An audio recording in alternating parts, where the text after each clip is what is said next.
Who was the first modern celebrity? A complex question. Today's form of fame is rather unique.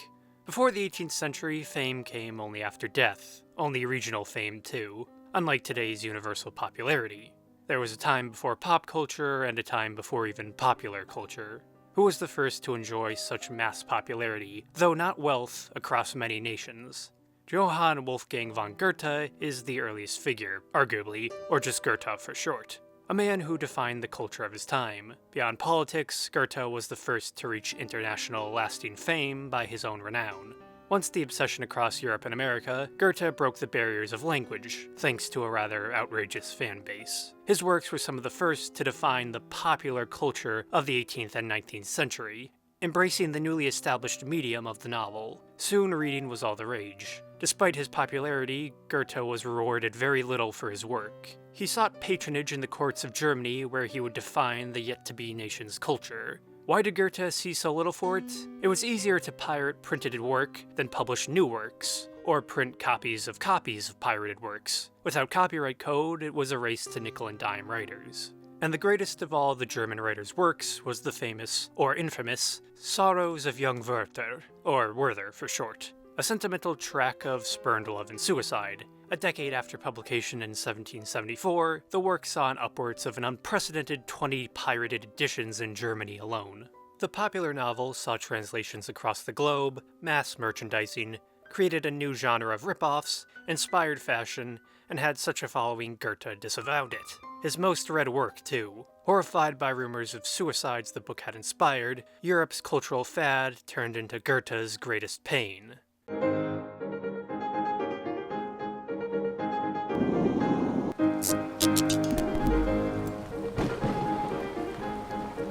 So from whence did this cult of Werther spawn? Germany, or what was to be Germany, then a feudal patchwork of duchies, electors, and free cities known as the Holy Roman Empire, where by the 19th century most of Europe had embraced the Enlightenment. Germany hadn't. Well, not really. Its fractured nature meant there was little mass development. It was not until the Napoleonic era Germany would join the rest of Europe. It was only in translations of a few select French and English authors modernity entered Germany, or the patchwork that was to be Germany. Beside the faltering empire, there was little uniting it. A united nation had yet to still emerge. What Germany needed was culture to unify it and all its disparate states. What it witnessed in the mid to late 1700s was an outpouring of literary work. The birth of a national culture, though culture without a nation. Often the culture of wandering artists and writers, though they were far from independent or united. Students, lawyers, doctors, and many others seeking patronage in the courts of Germany, and Goethe was among them and their literary renaissance. A loose collection of writers who published in each other's magazines and wrote one another letters, praising or bitter, but they were all caught up in it. The German Sturm und Drang.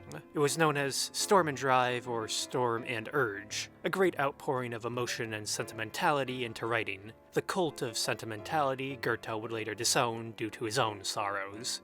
The term itself came from Friedrich Maximilian von Klinger's work, the eponymous play Sturm und Drang, a drama set during the American Revolution, though it was originally titled Whirlwind, confusion, whirlwind, or whirly-burly, which would have been something of a name. German writers such as Friedrich Schiller, Johann Georg Hamann, and Johann Gottfried Herder were among them, though beside writing and a shared like for Shakespeare, there was little uniting them. Arguments and falling outs were common. The movement soon evaporated. Goethe, too, soon moved beyond it, but it set the stage for his work. I should say I am not a Goethe scholar, and with such a writer there is too much to talk about. This video is about Werther's effect and fallout, but as we come to Goethe, it is best to introduce him with his own thoughts on his prodigal literary child. Ask whom you will, I am safe from you now, you fair ladies and fine society gentlemen. But did Werther really live? Did it all really happen like that? Which town has the right to boast of the lovely Lotte as its citizen? Oh, how often I cursed those foolish pages of mine, which made my youthful sufferings public property. If Werther had been my brother and I had killed him, I could scarcely have been so persecuted by his avenging, sorrowful ghost.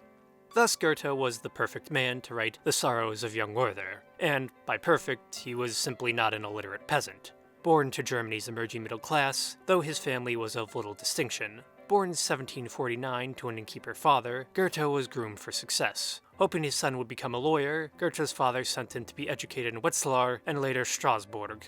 Though while studying law in Strasbourg, the 22-year-old Goethe was overcome by the Sturm und Drang movement. After conversations with the philosopher Johann Gottfried von Goethe, Goethe embraced the emotionality of religion and German folklore. Inspired, Goethe fully turned to writing, drawing, and any artistic endeavor he could.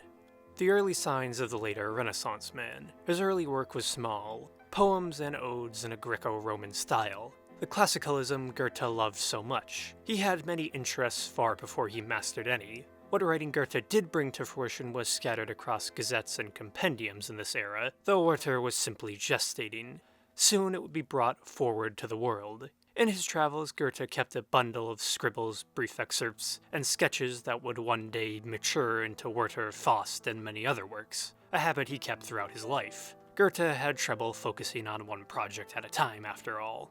The inspiration for the Sorrows came from two of Goethe's brief love affairs, one with Frédéric Briand in 1771 and Charlotte Buff in 1772, both summer relations, but Goethe was obsessed with both. Briand being Goethe's ideal of rural German beauty and Buff of courtly manners. Though both relations ended suddenly, these two figures deeply impacted Goethe, inspiring characters such as Lotte and Werther and Gretchen and Faust. The instigation to write the Sorrows of Young Werther came from Goethe's fellow writer and lawyer Karl Wilhelm Jerusalem. Jerusalem requested the pistols of Goethe and his mutual friend Johann Christian Kästner. On the night of October 30th, 1772, Jerusalem shot himself with Kästner's pistols due to his affections being spurned by Kästner's wife, Charlotte Buff, whom both Jerusalem and Goethe had fallen in love with. All three soon to become famous in the Sorrows, Goethe and Jerusalem as Werther, Charlotte as Lotte, and Kästner as Albert. All due to Jerusalem's Krankheit zum Tod, or sickness unto death. In the aftermath, Goethe poured all his emotions into the semi-autobiographical novel, using all of Sturm und Drang's sentimentality to craft it. Upon publication in 1774, the book was a massive hit. Readers wept over the ending. Werther's suicide from his love death, or Liebestod. The confessional book, highly popular at the time, was pirated, translated, and spread all across Europe, though Goethe soon found his captive audience far too receptive. The book was translated into French in 1775, English in 1779, Italian in 1781, and Russian in 1788, while more than 20 pirated German copies existed. Fans wrote him endless letters about the book. A few more intuitive ones composed poems over the melancholy of Werther's death. An entire genre spawned from it, Wertheriadan. Creatively bankrupt writers stole or rewrote the novel to cash in on the craze. In Germany, France, and England, poems, plays, and books were all published based on, inspired by, or readapting the Sorrows. Some of the first merchandised fan fiction. Nearly all of it was soppy drivel Goethe hated. But the most famous episode came with Goethe's associate, Friedrich Nicolai, who penned The Joys of Young Werther, a version of the book that gave Werther and his beloved Lotte a happy ending. Goethe hated it. He hated it so much he made a counter-parody with the characters explaining how stupid it was. Then, still unsatisfied, wrote the sardonic poem Nicolai on Werther's Tomb, perhaps most famous for depicting Nicolai shitting on Werther's tomb, both literally and metaphorically.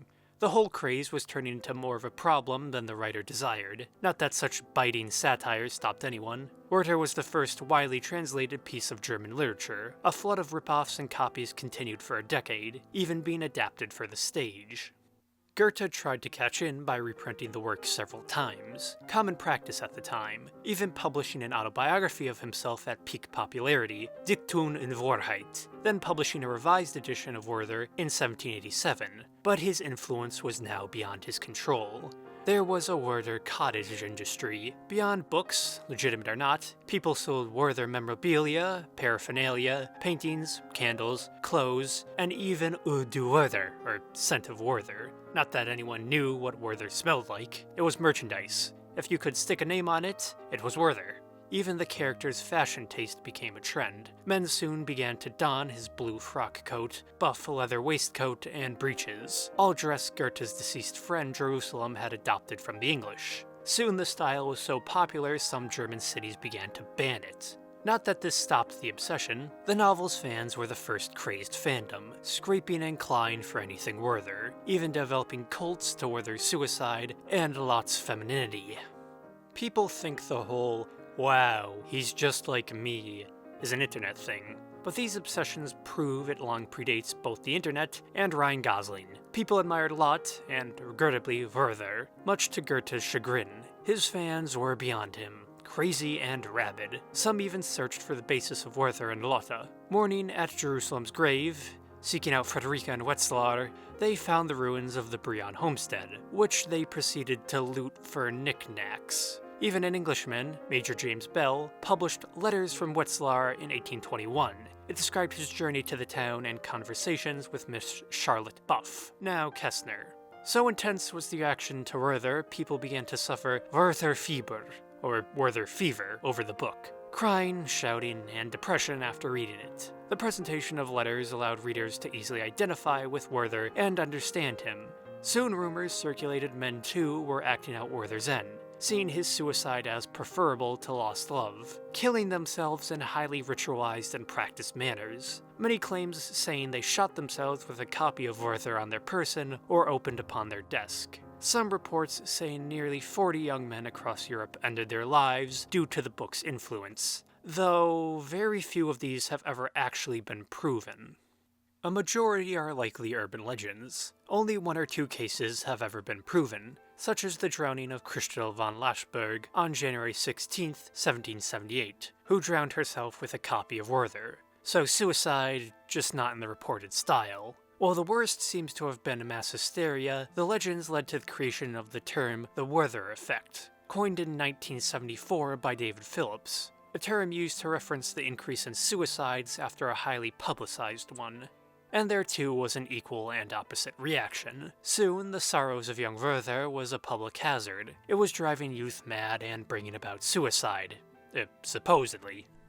Writers and clergy denounced the pernicious nature of Goethe's work, saying it glorified suicide. In their eyes, it was anti-religious and Goethe a madman. Many believed these new novels were a bad influence upon the literate public. There was such a fear of the book it was banned in Goethe's native Leipzig, Denmark, and even Italy, though how enforced this ban was is unknown.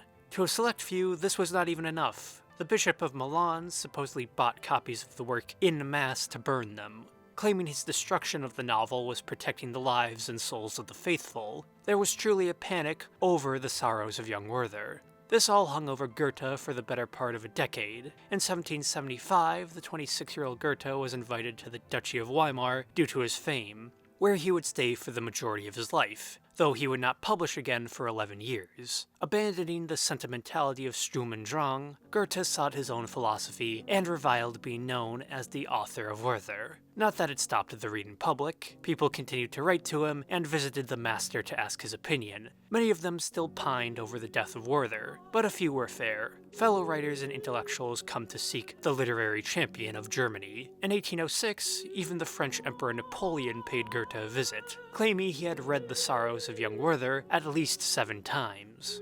Not that it softened the blow much for Goethe. He was the author of Werther until he was the author of Faust, after which he was the Olympian Goethe, the unreachable height of German and European literature of the period. Not that he would see Germany as a united nation within Europe. Johann Wolfgang Goethe died March 22, 1832 at the age of 88, nearly 30 years before the start of German unification. Still regretful, many had turned his fiction into reality. There died Europe and the world's first celebrity.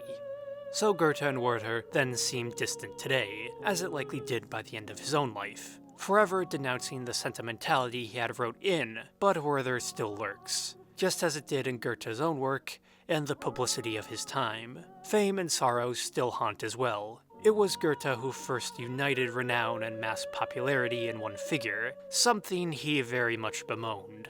Writer, poet, politician, but forever the writer of the Sorrows of Young Werther.